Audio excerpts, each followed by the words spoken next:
শুভ সকাল আমার প্রিয় বন্ধুরা, তোমরা কেমন আছো? আশা করছি সবাই খুব ভালো আছো এবং সুস্থ আছো। আর তোমাদের আশীর্বাদ আর ভালোবাসায় আমরাও সবাই খুব ভালো আছি। আমার এই ব্লগটা যে যেখান থেকেই দেখছো না কেন, সবাইকে ভালোবাসা জানিয়ে আজকে আবারও একটা নতুন ব্লগ শুরু করছি। আমি তো সকালবেলা ঘুম থেকে উঠেছি, আর ঘুম থেকে উঠে প্রথমে বাসি ঘর আর উঠোনটা ঝাড় দিয়ে নিয়েছি। আর তোমরা তো দেখেছো আমাদের উঠোনটা অনেক বড়, আর চারপাশ ঝাড় দিতে গেলে না অনেকটাই টাইম লাগে।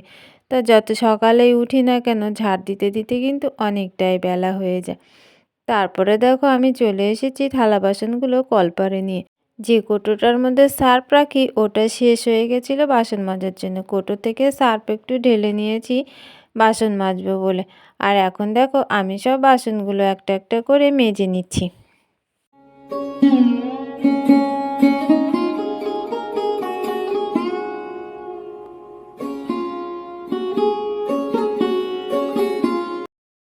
তা দেখো আমার কিন্তু সব বাসনগুলো মাজা কমপ্লিট হয়ে গেছে। আর গুড্ডু সোনা না আজকে বিছানায় থাকতে বায়না করছিল যে হচ্ছে ফ্যানে ভাত খাবে। তাই সেই ভাতটাকে ওকে রান্না করে দিতে হবে। তাই ভাবছি ও তো ঘুম থেকে উঠে অন্য কিছু খায় প্রত্যেক দিন, তা আজকে ভাত খাবে বলছে, তাই ভাবলাম অন্য কিছু খাবার না করে দিয়ে আজকে ওকে সকালে ভাতটাই করে দেবো। তাই সেই জন্যে আরও তাড়াতাড়িগুলো বাসনগুলো মাজছি, কারণ অনেকটাই তো বেলা হয়ে গেছে আর ওর তো খিদে পায় সকালবেলা ঘুম থেকে উঠে। তা চলো বাসনগুলো তো ধোয়া হয়ে গেছে, আমি গিয়ে ভাতটা বসিয়ে দিই ঝটপট। তাই এদিকে দেখো আমি ভাতটা বসিয়ে দিয়েছি, আর ভাতের মধ্যে আলু ভাতে দিয়েছি, আর ভাতটা কিন্তু আমাদের সবার জন্যই করে নিচ্ছি। বেলা ঘুম থেকে উঠে সমস্ত বাসি কাজ করে নিয়েছি। বাসি কাজ করার পরে গুড্ডু দেখি বায়না করছে আজকে সুজি খাবে না, ও ফ্যানে ভাত খাবে। তাই সেই ফ্যানে ভাতটা করে নিয়েছি, গুড্ডুকে খাইয়ে দিয়েছি, মা খেয়েছে, আমিও খেয়েছি। তা খাওয়া দাওয়ার পরে সেই সব বাসনগুলো সব মেজে নিয়েছি। চা খেয়েছিলাম, সেই সমস্ত বাসনগুলো মাজা দেওয়ার পরে দেখো আমি চানটা করে নিয়েছি। আর গুড্ডুকে চান করিয়ে ঘুম পাড়িয়ে দিয়েছি, আর আমি চান করে পুজোটা করে নিয়েছি। তা আজকে তো আর রান্না করা হয়নি, তাই এখন প্রায় 12টা বাজে, তাই এখন যাচ্ছি রান্নাটা বসাতে। তা রান্নাটা বসিয়ে দেবো, আর কি রান্না হবে এখন বুঝতে পারছি না, দেখতে হবে রান্নার তরকারি ঝুড়িতে কি কি আছে। তা চলো দেখি কি রান্না করছি, তোমাদের সাথে অবশ্যই শেয়ার করব যে আজকে কি রান্না করছি। তা চলো দেখি চালটা নিয়ে উনুনের পাড়ে যাই। চালটা নিয়ে আমি উনুনের পাড়ে চলে এসেছি। আর দেখো ঝুড়িতে ছিল, সে অনেক কদিন আগে একটা বাঁধাকপি এনেছিলাম, আর উচ্ছে আর আলু ছিল, তাই আজকে বাঁধাকপির তরকারি করব আর উচ্ছে আলু ভাজা করবো। আর বেশি কিছু করব না, কারণ অনেকটাই বেলা হয়ে গেছে। আর গুড্ডুকে একটা ডিম সেদ্ধ করে দেবো। তাই চলো চালটা ধুয়ে দিই, এদিকে জলটা গরম হয়ে গেছে, আর রান্নাটা ঝটপট করে নিই।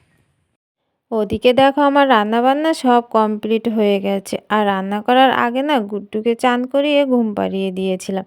তা গুড্ডুও কিন্তু উঠে গেছে আমার রান্না করতে করতে, তাই এখন আমরা সবাই মিলে খেয়ে নেবো। আর খেতে দেখো কোথায় চলে এসেছি, যেই মাঠের দিকে আমরা জামা কাপড় মেলি সেখানটায় না বেশ সুন্দর রোদ লাগে, তাই বড় একটা বস্তা পেতে নিয়েছি, তার উপরে আমরা সবাই মিলে খেতে বসে গেছি।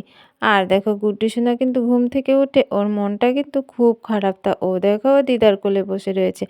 আর এদিকে আমি সব থালায় থালায় ভাতগুলো বেড়ে নিচ্ছি। আর ওই যে দেখছো সেই বয়স্ক দিদিভাইটা বসে রয়েছে, দিদিভাইয়ের চান করে এসে প্রচণ্ড শীত করছে, তাই বলছে আমিও তোদের এখানে রোদে বসে থাকি। তা আমি বললাম বসো, রোদ পোহাও, যতক্ষণ রোদ থাকে থাকো তুমি এখানে বসে। আর এখন তো বেশ ঠান্ডা ঠান্ডা পড়তে শুরু হয়ে গেছে, সেই জন্য আমরা কিন্তু চান করে সবাই এখানে চলে আসি। ওই দেখো, আর বলতে বলতে আর একজন চলে এসেছে, একটা কাকি। তাই কাকিমা এসে জিজ্ঞাসা করছে তোরা কি রান্না করেছিস? তা আমি বললাম যা যা রান্না করেছি, তোমাদেরও তো বললাম একটা বাঁধাকপি ছিল সেটা রান্না করেছি। যা যা রান্না হয়েছে সেগুলো কাকিমাকে বললাম। আর দেখো খাওয়া দাওয়া করে থালা বাসন ধুয়ে চলে এসেছি সেই জমিতে তোমাদের সাথে আমার গাছগুলো শেয়ার করার জন্য। এখানে দেখো লাগিয়েছি বিনস গাছ, আর এগুলো দেখো পালং শাক, অনেকটা জুড়ে কিন্তু পালং শাক লাগিয়েছি। আর পালং শাকের শেষে দেখো ধনে পাতাগুলো কিন্তু বেশ সুন্দর হয়েছে, একদম আমি মানে এত সুন্দর হয়েছে কি বলবো। আর এদিকে দেখো এইগুলো মটর শাক, এগুলো তো তুলে খাওয়া হয়ে গেছে। আর এই হচ্ছে মেথি শাক, একদম না খুব একটা ভালো হয়নি। আর মেথি শাকের পাশে লাগিয়েছিলাম মূলো, মূলোটা কিন্তু খুব সুন্দর হয়েছে। আর এইগুলো দেখো ফুলকপি, বেশ গাছগুলো না এখন বড় বড় হচ্ছে। ফুলকপির পাশে লাগিয়েছে বাঁধাকপি। বাঁধাকপিগুলোও কিন্তু বেশ সুন্দর হয়েছে। আর বাঁধাকপিগুলো তো তোমাদের দেখানো হয়ে গেল। দেখো তার পাশে লাগিয়েছি টমেটো গাছ। আর টমেটো গাছগুলো কিন্তু খুব বড় বড় হয়েছে। আর দুটো একটা গাছে কিন্তু ফুলও চলে এসেছে। আর এইগুলো হচ্ছে দেখো কালো কালো গাছগুলো বেগুন। এগুলো আমি হাট থেকে এনে কিন্তু সব গাছগুলো নিজে হাতে লাগিয়েছি। আর এখানে দেখো এগুলো মা লাগিয়েছিল শিম গাছ। আর এই যে দেখো ছোট্ট ছোট্ট গাছগুলো, এগুলো কিন্তু শশা গাছ। আর এই শশা গাছে না ফুলও চলে এসেছে। আর এই ডাঁটাগুলো তো আগেরই ছিল, আর ডাঁটাগুলো না খেতে বেশ ভালো। তা আমি কি কি চাষ করেছি তোমাদের তো সেগুলো সব দেখিয়ে দিলাম। আর এখন দেখো আমি চলে এসেছি একটা নিড়ানি নিয়ে। কপি গাছের মধ্যে কিন্তু অনেক ঘাস হয়েছে, আর সেই ঘাসগুলো পরিষ্কার করার জন্য। আর এই যে যে শীতের সবজিগুলো তোমাদের দেখালাম, এইগুলো কিন্তু আমি নিজে হাতে সব কিছু করেছি। মাটি কোপানো থেকে, বীজ বোনা থেকে, চারা লাগানো থেকে সব কিছু কিন্তু আমি নিজে হাতে করেছি। আর এগুলো করতে কিন্তু আমার বেশ ভালো লাগে।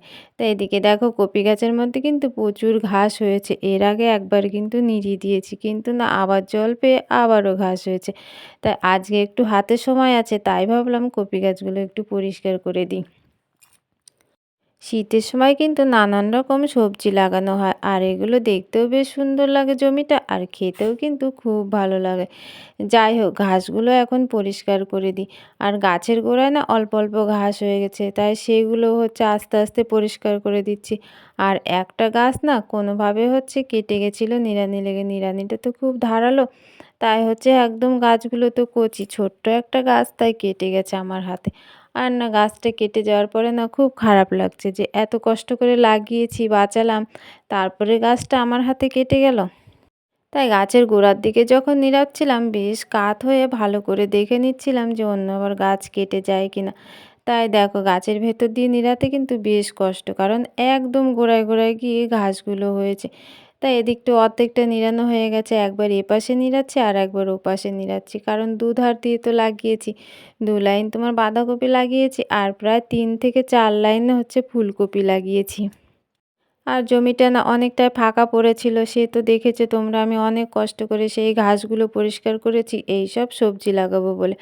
আরও না অনেক কিছু লাগানোর ইচ্ছা ছিল, কিন্তু পারিনি, কারণ কোপাতে কোপাতে না মাটি শুকিয়ে যাচ্ছিল। যেটুকু পেরেছি সেইটুকু কোনো রকমে লাগিয়েছি।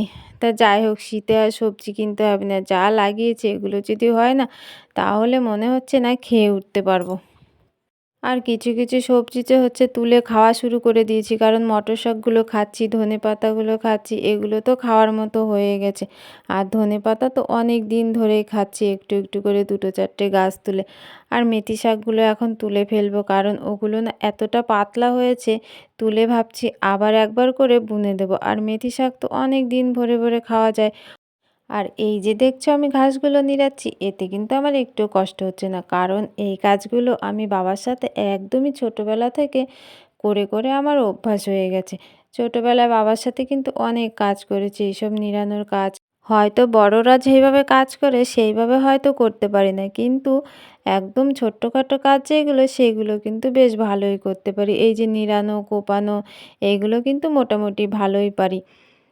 তো ওদিকটা দেখো আমার হাফ প্রায় নেড়ানো হয়ে গেছে, আর এদিকটা নেড়াচ্ছি, তা দেখি যতটা পারি আজকে নিড়িয়ে ফেলবো, কারণ আজকে হাতে না অনেকটাই সময় আছে। প্রত্যেক দিন তো আর সময় হয়ে ওঠে না। প্রত্যেক দিন ভাবি রান্না বান্না করে খাওয়া দাওয়া করে জমিতে যাব, কিন্তু না হয়ে ওঠে না। এদিকে উঠোন ঘর ঝাড় দিতে, জামা কাপড় তুলতে তুলতে না সন্ধে লেগে যায়, তখন আর জমিতে আসা হয় না। আস্তে আস্তে তখন কুয়াশা পড়ে যায়, আর কুয়াশার মধ্যে তো তখন নিড়ানো যায় না। তাই আজকে অনেকটা সময় আছে হাতে, তাই ভাবলাম আজকে বেশি করে একটু নিড়িয়ে নেব। আর এই যে যে ফুলকপি আর বাঁধাকপিগুলো লাগিয়েছি, এগুলো হতে তো অনেক টাইম লাগে, কিন্তু অন্য অন্য সবজিগুলো কিন্তু হতে অতটা টাইম লাগে না।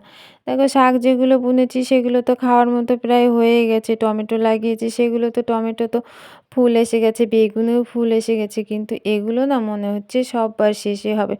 এখন দেখা যাক কবে হয়। তা ওদিকে তো দেখো আমার প্রায় নিড়ানো হয়ে গেছে, আর এদিকটা এখন আমি নিড়িয়ে নিচ্ছি। আর দেখো কতটা পরিমাণে ঘাস হয়েছে কি বলবো তোমাদের।